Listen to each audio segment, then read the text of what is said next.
युद्धामुळे कच्च्या तेलाच्या दरात महिन्याभरात 63% वाढ झाली आहे। $70 प्रति बॅरल असलेलं कच्चं तेल आता $114 गेलंय। डॉलर देखील जवळपास 5 रुपयांनी महागलाय।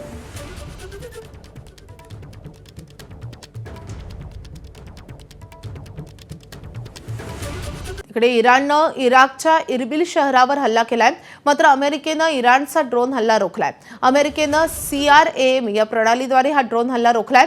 दरम्यान इराकमधील इरबिलमध्ये अमेरिकेचंही लष्करी तळ आहे।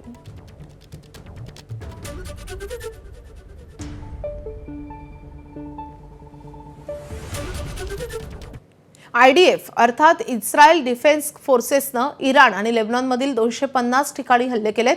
इस्रायलनं इराणमधील 100हून अधिक ठिकाणांना लक्ष्य केलंय, तर लेबनॉनमधील हिजबुल्लाहच्या ठिकाणांवरही हल्ला केलाय।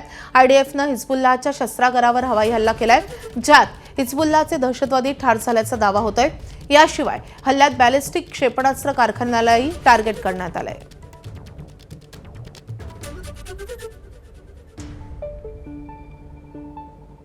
आखातातील या युद्धाला आता 1 महिना पूर्ण झालाय। अमेरिका आणि इस्रायलकडून इराणवर अजूनही हल्ले सुरूच आहेत। अमेरिका इस्रायली सैन्यानं इराणच्या तेल डेपोला लक्ष्य केलंय। तेहरानमधील इराण लष्कराच्या तेलसाठ्यांवर हल्ला करण्यात आलाय। हवाई हल्ल्यात तेल डेपो पूर्णपणे उद्ध्वस्त झाल्याची शक्यता आहे। हल्ल्यानंतर तेल डेपोमध्ये स्फोटासह आगीचे लोळ आणि धुराचे लोट दिसतायत। हल्ल्यानंतर आजूबाजूच्या परिसरात प्रचंड गोंधळाचं आणि भीतीचं वातावरण आहे।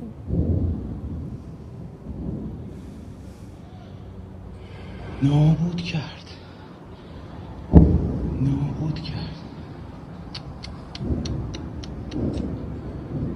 این داره خودش میترکه دیگه یکی منبعای نه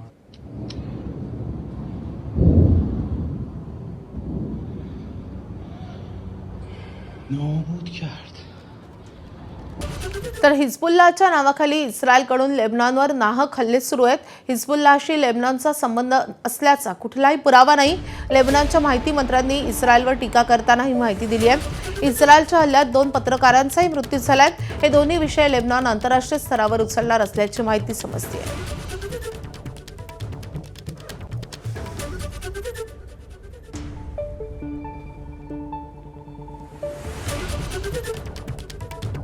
आखातातील अमेरिकेच्या विद्यापीठांवर हल्ले करण्याची इराणनं धमकी दिली आहे। अमेरिका इस्रायलच्या विद्यापीठांवरील हल्ल्यास जशास तसं उत्तर देणार असल्याचं त्यांनी सांगितलंय।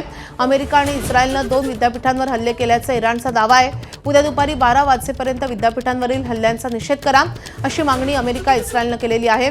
आता अमेरिका आणि इस्रायल आता ही मागणी मान्य करतात का हे पाहणं महत्त्वाचं असेल। तसं न झाल्यास आता अमेरिकेच्याही विद्यापीठांवर हल्ले करणार असल्याचा इशारा इराणनं दिलाय। ABP माझा, उघडा डोळे बघा नीट।